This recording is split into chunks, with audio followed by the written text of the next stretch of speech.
Sí, son las reglas actuales, es verdad, y hay que respetarlas, pero les puedo apostar una cosa. Esta va a ser una de las situaciones donde va a haber menos discusión a la hora de la nueva constitución y van a cambiarla por una elección rápida inmediatamente después de que el diputado o senador o diputada o senadora es llamado al gobierno. Se va a hacer una elección rápida en un 2x3 como se hace en muchos países y va a contar de nuevo con la legitimidad de los residentes del distrito o la circunscripción para que puedan decir de que el senador o senadora, el diputado o diputada los represente efectivamente que fueron elegidos por ellos. Así que aquí me imagino que uno no peca de muy clarividente para decir que probablemente esta va a ser uno de los cambios constitucionales más rápidos que se va a llegar a acuerdo. Vamos ahora a conversar sobre la relación entre, después de la salida de la ministra del Trabajo, la llegada del nuevo ministro. Nuevamente se está dando vueltas una conversación muy amplia sobre la economía en pandemia, sobre a quiénes ha golpeado más. Hay mucho estudio hoy día que ya muestra cómo ha sido el impacto de la economía en confinamiento, a quiénes ha golpeado más, a quiénes ha tenido hartos beneficios. Hemos visto por ahora como cierto grupo económico, ciertas personas que encabezan esos grupos, incluyendo el presidente de la República, han generado tremendas utilidades durante tiempos de pandemia. Alguien por ahí dijo, creo que fue Julio César Rodríguez, en este mismo o en Chilevisión, dijo que no parece muy sensato que mientras la gran mayoría de la población pierde dinero en pandemia, haya un grupo pequeño de empresarios que ganan mucho dinero a costa de la pandemia. Bueno, el punto es que hay una discusión muy intensa sobre la economía, quiénes afecta, a quiénes no, quiénes son más golpeados, quiénes están en posiciones de poder resistir mejor, cómo se pueden generar instrumentos que permitan a la población estar confinada sin temor a no tener sus ingresos diarios. Para eso vamos a conversar con la economista, directora de Espacio Público, Andrea Repeto. Andrea, ¿cómo estás? Hola, buenas noches, ¿cómo estás Muy, tú, Fernando? muy bien, Andrea. Yo decía que yo por lo menos he leído 2 o 3 informes que empiezan ya a dar cuenta de cómo se distribuyen las situaciones económicas durante esta situación de confinamiento. Por cierto, la mujer es mucho más golpeada que el hombre en este tipo de situación y me gustaría conversar contigo un poco, que nos dieras una visión de... la economía funciona y tiene que funcionar y va a seguir funcionando de distintas maneras, pero ¿qué tanto en la situación de confinamiento la altera en su esencia, la altera en cómo debiera comportarse? Bueno, esta es una crisis tan distinta a las que hemos experimentado en las últimas décadas. Generalmente las crisis económicas parten por un precio que no está bien puesto, una deuda que no se pagó, un mercado que se desinfla. Esta vez partió por algo sanitario que requirió poner a la economía detenerla de alguna manera, en algún grado, a través de estas medidas de distanciamiento social. Y, y eso significa que uno le pide a las familias, a los trabajadores, que se queden en su casa, que no lleven a sus niños a las escuelas, que los jóvenes no vayan a la educación superior, que les pide a las empresas, muchas de ellas, que dejen de producir. Y para poder hacer eso, las dos cosas al mismo tiempo, que esto no se convierta en una crisis mayor, porque las personas están sin ingresos, porque las empresas quiebran, tienen que entrar ahí los apoyos estatales. En distintas dimensiones. Uno que necesita darle certezas a las familias de que van a poder financiar sus gastos más necesarios, que van a poder llegar a fin de mes, que van a tener esos recursos a pesar de que no pueden salir a trabajar. Lo mismo las empresas, que saben que van a poder mantener sus gastos comprometidos a pesar de que no estén produciendo, que los trabajadores sepan que a la vuelta de todo esto sus empleos van a estar ahí todavía. Eso es como lo que uno quisiera. Y tiene instrumentos para hacer esto. Los distintos países del mundo lo han ido haciendo cada uno a su ritmo, con sus capacidades y con las instituciones que tenía para hacerlo.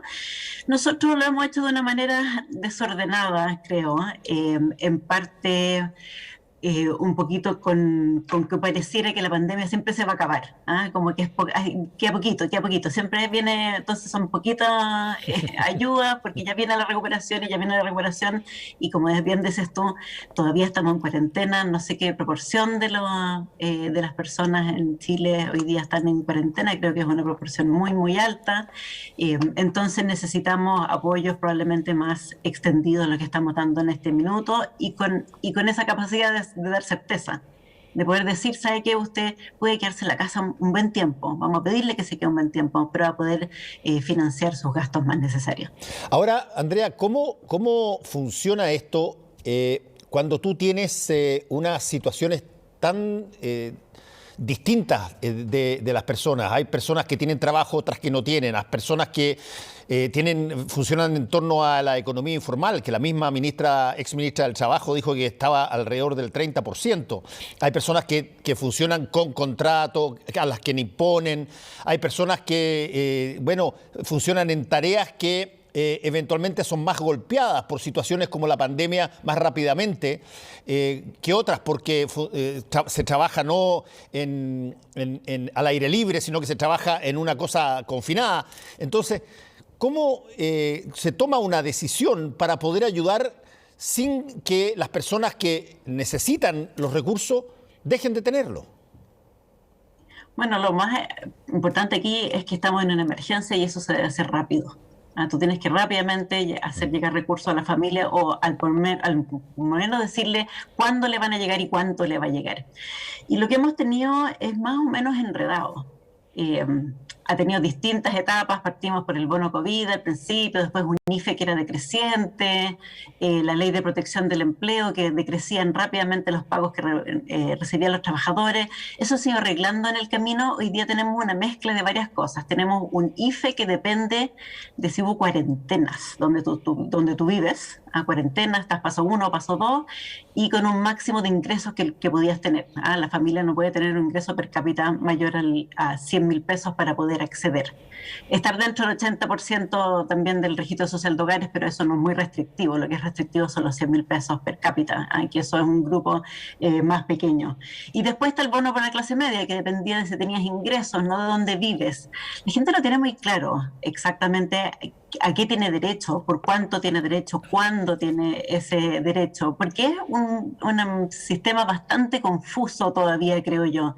Yo me habría imaginado tener ayudas muchísimo más sencillas hoy día con los fondos nuevos que se están poniendo sobre la mesa para poder apoyar la pandemia con recursos fiscales.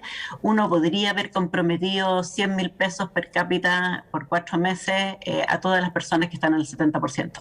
Independiente del sector donde trabajan, independiente de dónde viven, independiente si su ingreso subió mucho o poco, porque tratar de achuntarle exactamente quién necesita, quién no necesita, y para eso lo tienes que postular, focalizar, entregar tu información, lo convierte en engorroso, lo convierte en incierto y muchas veces también cometes injusticias porque dejas gente afuera que también lo necesita.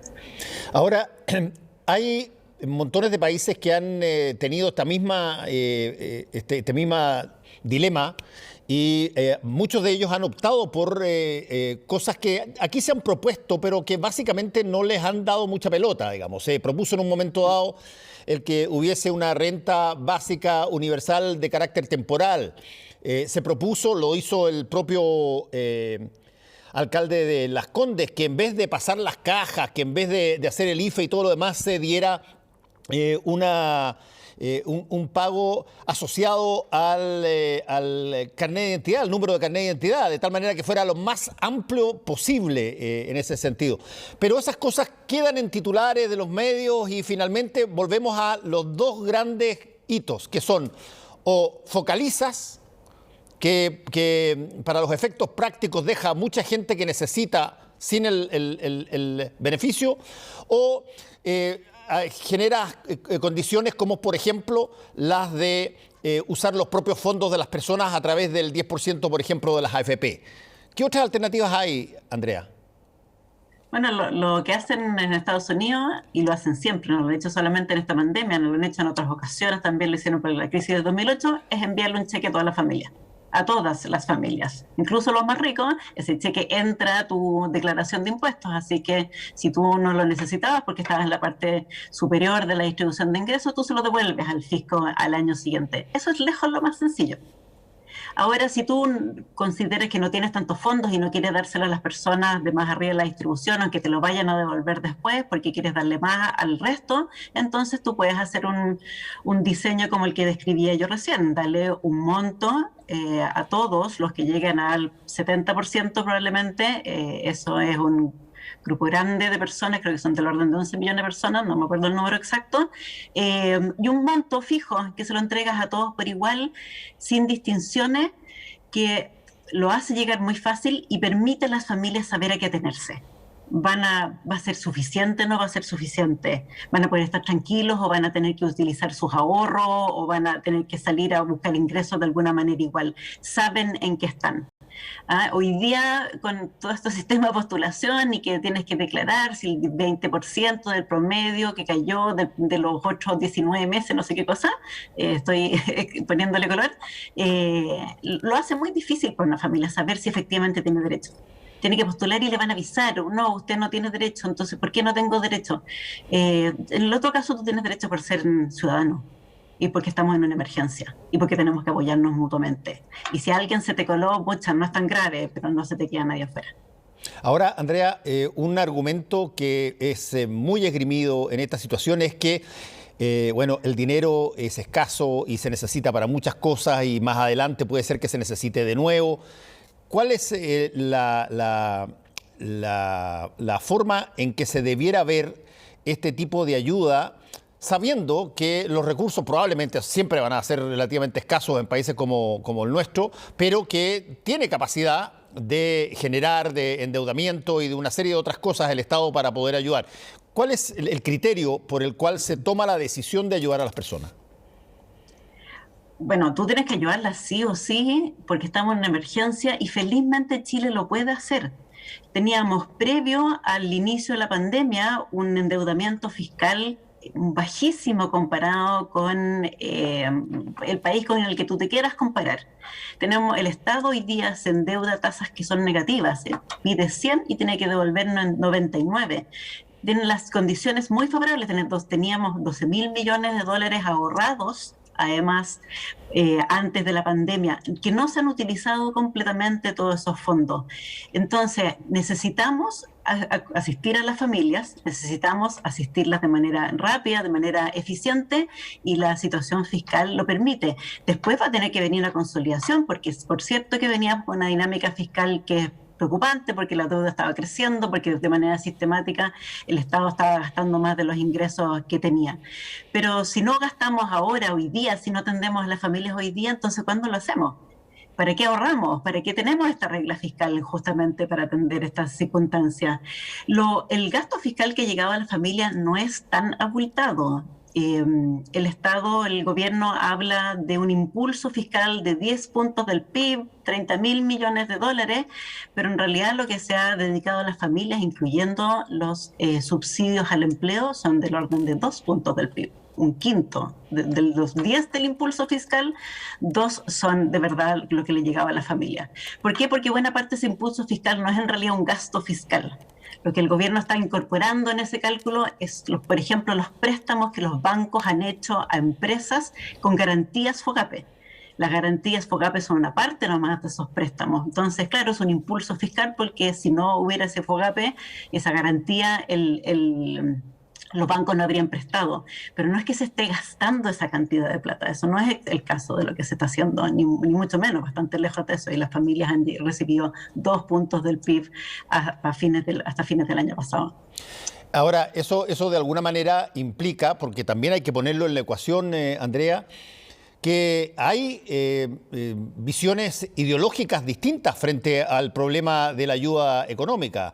Yo lo he citado muchísimo porque creo que fue muy prístino, muy clarito lo que planteó en su momento la diputada María José Hoffman cuando se estaba discutiendo uno de las platas, creo que era el monto de los 65.000 pesos o los 55.000 pesos, cuando básicamente ella justificó que no fuera mucha plata, señalando que no se quería que la gente dependiera del Estado. Y esa es una visión ideológica. Si que el Estado te da plata, tiene una determinada circunstancia, eventualmente tú crees que va a vivir permanentemente tratando de capitalizar o buscar esa ayuda del Estado. Pero en situaciones extremas como esta, la situación cambia. El otro factor ideológico importante es lo que tú ya mencionaste, que es el criterio de la focalización. Las platas tienen que llegar a quienes las necesitan, a nadie más, y por lo tanto hay que focalizar. Eso tiene todo el sentido del mundo cuando se trata de personas que tú sabes exactamente cuántas tienen, dónde están, qué necesitan, pero cuando tienes una situación como la pandemia de esta envergadura, ese problema deja de tener sentido lógico, digamos.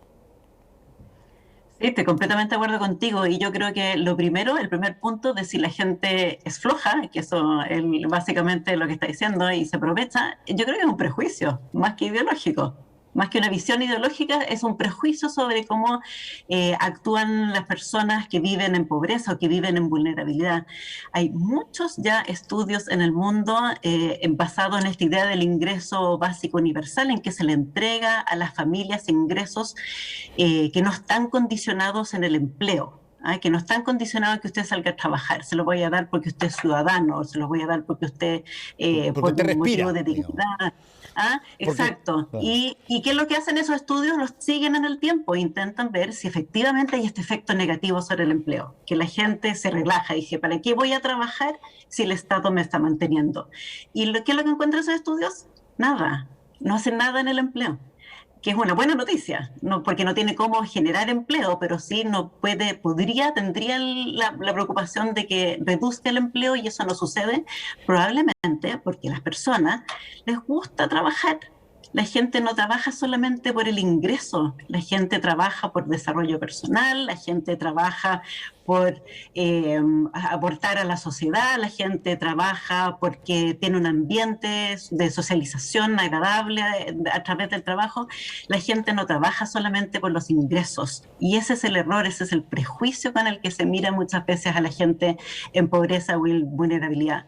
Esa creencia está bien arraigada en Chile. Si uno mira las encuestas del CEP, que pregunta cada cierto tiempo cuáles son los motivos por los cuales existe gente en pobreza, las respuestas más repetidas son asociadas a esa idea. Son que la gente es floja porque tiene problemas con el alcohol, con los vicios, o porque tiene mala educación, lo que implícitamente están tratando de decir que no son capaces de tomar buenas decisiones. Y creo que es una manera muy injusta y muy prejuiciada de comprender la realidad de las personas que viven en vulnerabilidad. Andrea, otra cosa que probablemente ya a estas alturas lo hemos visto y se han hecho estudios al respecto es ¿a quiénes golpea más esta pandemia en términos económicos? Estoy hablando no solamente en términos de personas con estudio o sin estudio, personas con trabajo o sin trabajo, estoy hablando mujeres, hombres. Si hay una diferencia en rango etario, si hay diferencia en términos de profesión, en fin. Yo por lo menos he sabido de 2 o 3 estudios que se han hecho buscando a ver quiénes son las personas que tienen menos capacidad de poder enfrentar, de acuerdo a su situación económica, una pandemia como esta con los grados de confinamiento que tenemos. En general, las recesiones afectan proporcionalmente a las personas de menor calificación, con menos estudios y con menos experiencia laboral, los jóvenes y las mujeres. Y en este caso no ha sido distinto, solo que proporcionalmente ha golpeado muchísimo más a las mujeres que cualquier otra recesión que hayamos visto en el pasado. Y eso se debe básicamente a 2 cosas, y esto es experiencia internacional, no solamente para el caso chileno. Primero, porque está toda esta problemática del cierre de las escuelas y en falta de apoyo para el cuidado. Y esa es una carga que proporcionalmente se llevan las mujeres, por el motivo que podamos discutir todo lo que tú quieras, pero en general es la que termina haciéndose cargo de los niños y del cuidado de adultos mayores o dependientes, y haciendo de comer y haciendo el aseo en la casa. Entonces eso es bastante incompatible con trabajar al mismo tiempo. Y segundo, y esto es lo que también es bien peculiar de esta crisis y que ha golpeado más a los países de acuerdo a cuál es su eh, canasta productiva, si lo quieres decir así, en el distanciamiento social ha pegado más fuerte a los sectores donde hay más interacción social, ya sea en la producción, porque trabajan muchos trabajadores juntos, o porque tienen que atender clientes. Y ahí están las mujeres, en la enseñanza, es el comercio, es el turismo, los restaurantes, los hoteles, el trabajo en casa particular. Eso es el empleo que está más golpeado, son los sectores que están más golpeados y son donde trabajan justamente las mujeres. Ahora, volvemos a tener una situación que ya la hemos vivido 2 veces, Andrea, y que tiene que ver con, porque todavía es necesario, probablemente se va a discutir de nuevo el tema del tercer retiro de los fondos de la AFP, lo que es bien curioso, no sé cómo lo ves tú, pero es bien curioso porque por una parte tú tienes que acudir a tu plata porque el Estado no te ayuda lo suficiente. Y por otra parte, bueno, las AFP pueden perfectamente argumentar que la plata estaba ahí, si es que el Tribunal Constitucional acuerda o el gobierno de Albamo, la plata se entrega a los ciudadanos en sus cuentas de AFP y por lo tanto, de alguna manera, las mismas AFP pueden utilizar esto como un recurso de marketing de legitimación propia en medio de la discusión que hay. Porque, oye, efectivamente, nosotros hemos informado, le hemos colocado las platas y las platas están ahí. Por lo tanto, ¿qué tanto de satanismo tenemos nosotros las AFP? Y por lo tanto hay una discusión bien interesante ahí, que es qué tanto usamos los fondos nuestros y qué tanto el sistema ha respondido en esta pandemia a canalizar fondos que estaban emposados ahí de la gente cuando eso generó una reforma constitucional en ese sentido. Bueno, si tú le comparas los órdenes de magnitud de lo que ha pasado aquí, es bien insólito. Estos apoyos a las familias que te decía yo hace un rato alcanzan del orden de los 5.000 millones de dólares. Los retiros de la AFP, más lo que se ha sacado del seguro de cesantía, superan los 30.000 millones de dólares. Estamos hablando de 6 veces lo que, comparado con lo que ha puesto el Estado. Ha permitido a familias poder mantenerse, con las dificultades que han tenido, ha permitido a muchos pagar deudas. Es notable cómo ha bajado la morosidad en el país y aproximadamente, calcula el Banco Central, el 50% de esos ahorros pasaron de la FP a estar ahorrados en otra cosa. Hoy día hay más plata en las cuentas RUT de lo que ha habido nunca, aparentemente, en la historia de la cuenta RUT. Hay distintas explicaciones para eso. Uno es que la gente tiene incertidumbre de lo que puede pasar más adelante, así que está cuidando su plata por si acaso esto se extiende o no tiene dificultad para encontrar un empleo y por lo tanto va a financiar eso. Otras cosas que se han visto en otros países, para Estados Unidos, hay un estudio bien bonito con datos muy detallados en que las personas más ricas, de más ingresos en los países durante la pandemia han seguido trabajando, han seguido generando ingresos, pero ya no tienen tanto donde gastarlo, porque ya no van al restaurante, porque ya no van al cine, porque ya no están viajando, etcétera. Entonces también hay un motivo por los cuales habría más ahorro en el país, porque no es que tengas ingresos, es porque no tienes en qué gastar, y eso está muy concentrado en los grupos de más altos ingresos. Sí, nosotros tenemos en Chile desde hace mucho tiempo, esto no es, por cierto, nada fruto de un gobierno determinado, pero tenemos una situación básicamente en el país donde las personas más adineradas del país, las que más tienen, consideran que los mecanismos por los cuales ellos contribuyen son básicamente dar empleo, así lo dicen. Alguien podría argumentar que quien efectivamente da empleo es el consumidor, digamos, el que compra, porque si que no comprara esa fábrica o ese negocio no tendría cómo dar empleo. Pero esa no es la discusión. La discusión es qué tanto tú ves en otros países, incluso volvió en Estados Unidos a plantearse el tema de una serie de personas muy ricas que pidieron que les subieran la tasa impositiva de este año, para ayudar en varios estados a a justamente a las personas que estaban más necesitadas, cosas que en Chile son muy raras de ver. Nosotros no tenemos una filantropía abierta, muy diseminada en todo orden de cosas. Hay, sin duda. Pero, por ejemplo, la forma en que se ha pensado hacer una cosa como esa ha sido la de pedirle a los denominados súper ricos una contribución por una sola vez de una determinada cosa, y eso automáticamente suena, y lo han dicho así incluso en columnas, como expropiación. Mientras en otras partes se ofrece, aquí básicamente eso está totalmente fuera de las posibilidades, Andrea. Sí, bueno, los impuestos son una contribución que todos nos debemos mutuamente, unos a otros, por estar aquí viviendo en la misma sociedad y de alguna manera son una forma de hacer inclusivo esta producción que generamos entre todos, de repartirla de una manera más equitativa, más inclusiva. Nosotros tenemos problemas en nuestro sistema tributario, sin duda. No hemos elevado de manera sustantiva nuestra recaudación a la medida que el país se ha ido desarrollando. El PIB per cápita ha crecido 2,5 veces en los últimos 30 años y el tamaño del Estado sigue siendo exactamente el mismo que el que teníamos hace 30 años atrás. Y tenemos dificultades entonces para poder atender demandas de la población que se ha vuelto cada vez más sofisticadas. No solamente queremos cobertura de educación, necesitamos educación de calidad, las colas larguísimas, el tiempo de espera en el sistema de salud pública. Una persona que necesita una intervención quirúrgica en la mediana espera casi 400 días, o sea, la mitad de la gente espera 400 días o más para una intervención quirúrgica, y se mueren del orden de 25.000 personas al año esperando esa atención, que es más o menos la misma cantidad de gente que ha fallecido por el COVID, con toda la disposición que hemos tenido como país y como sociedad para asumir costos sociales de hacinamiento, de encierro, la salud mental, deserción educativa, económica, etcétera, pero el resto del tiempo no lo hacemos. Necesitamos un Estado que pueda atender esas cosas, y para eso necesitamos revisar nuestro sistema de impuestos.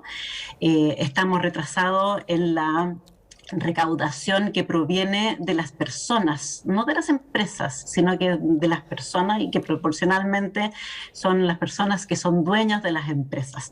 Y es una discusión que hemos tenido a cuentagotas, que si las exenciones, que si el impuesto a los súper ricos, que si esto o lo otro, pero no, por ahora no ha habido así como una iniciativa de sentarse, tener un diálogo bastante abierto en que podamos decir, bueno, cuál es la trayectoria que vamos a tener en los próximos años. Países que nos gusta mirar y que nos comparamos, Australia, Canadá, Nueva Zelanda, etcétera, hicieron eso. Cuando tenían nuestro PIB per cápita, tuvieron un crecimiento gradual de su tamaño, de recursos que se iban hacia el fisco para poder atender todas estas necesidades. Y creo que es algo que hemos ido retrasando demasiado, y no hemos sido capaces de hacerlo de una manera efectiva, de resolver este problema de una vez. Hemos tenido reformas tributarias, varias, en el último tiempo, y no parecieran cundir, y no parecieran cambiar la distribución de ingresos, y no parecieran conseguir que las personas de más altos ingresos paguen impuestos como personas y no solamente a través de sus empresas. Sí, ahora, a ti, de todos los instrumentos que has visto en el mundo, ¿qué instrumento te parece el más idóneo para, por ejemplo, enfrentar una situación anormal como la que estamos viviendo?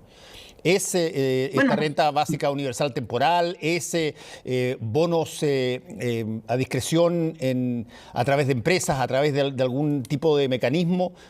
¿Qué cosa a ti te parece que puede para Chile funcionar mejor y que además llegue particularmente a todos los que más necesitan que llegue? Sí, yo insisto en esta idea de entregar un monto, anunciar montos fijos por un cierto número de meses, no estar así como viendo si en 2 meses más estamos bien, estamos mal. Mira, no sabemos muy bien cuándo vamos a tener controlada la pandemia, y ese es el minuto en que vamos a poder hablar de verdad de reactivación, y eso no va a venir todavía. falta terminar de vacunar, falta estar seguro que la vacuna que nos estamos poniendo va a ser suficiente para las variantes nuevas, que vamos a adquirir algún grado de inmunidad de rebaño, que vamos a poder salir a hacer esa actividad. Entonces van a pasar un tiempo. Entonces yo creo que lo más razonable es tomar estos recursos que tenemos, hacer ese anuncio, darle esa certeza a las familias, fijar un monto per cápita para un grupo muy, muy amplio de la población, utilizar los recursos que tenemos y tener al mismo tiempo esta conversación sobre cómo vamos a hacer la consolidación fiscal, poder pagar todos estos endeudamientos nuevos y estos gastos de los ahorros que tenemos, y para poder tener un Estado que de manera permanente pueda atender estas cosas de mejor forma. En Chile prácticamente no se entregan transferencias monetarias a las familias. Los programas sociales que entregan las pensiones solidarias es lo único que francamente puede hacer una diferencia en términos de apoyos monetarios a las familias. Tú piensas en el subsidio al empleo joven, el bono por trabajo de la mujer, el bono por logro escolar, la lista de cosas que hay, que es corta por lo demás, entrega fondos muy pequeños, muy chiquititos, no son apoyos sustantivos a las familias. Y eso es algo que tenemos que reparar de manera significativa. Por último, Andrea, ¿a ti te parece que este tema de la ayuda en épocas excepcionales, en situaciones anormales, que pueden ser por catástrofes naturales, que pueden ser por enfermedades de este tipo, pueden ser por situaciones bélicas en algunas partes, ¿te parece que debiera haber un instrumento ad hoc en la Constitución que genere esta posibilidad de ayuda excepcional? No. Sí, yo creo que no necesita estar en la Constitución. La Constitución necesita dar garantías de dignidad, y esa es toda nuestra discusión sobre los derechos económicos, sociales y culturales. Tener pisos en distintos ámbitos fundamentales para la vida de las personas, para que todos tengamos la posibilidad de desarrollar nuestros planes de vida, un plan que consideremos digno, y esos son distintos ámbitos. Está lo laboral, está lo educativo, está lo social, está la vivienda. Seguro que vamos a hablar de agua y vamos a hablar de alimentación y quizá incluso de derechos digitales.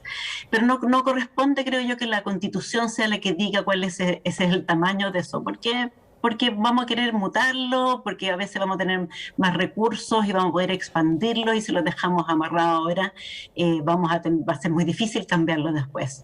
Pero sí darle una indicación desde la Constitución al legislador, al Ejecutivo del futuro, a los legisladores, a que hagan políticas públicas en esta dirección. Hay que darle contenido a esta idea de los derechos sociales garantizados, que en la práctica efectivamente funcionen y que tengan, por cierto, las garantías suficientes para que puedan las personas estar seguros de que van a poder tener acceso, y si no lo tienen, si se les ha afectado ese derecho, tengan la posibilidad de reclamar. Andrea, repito, muchas gracias por haber estado con nosotros hoy día aquí en Última Mirada. Que te vaya muy bien. A ti, muchas gracias. Que estés muy bien. Cuídate. Chao.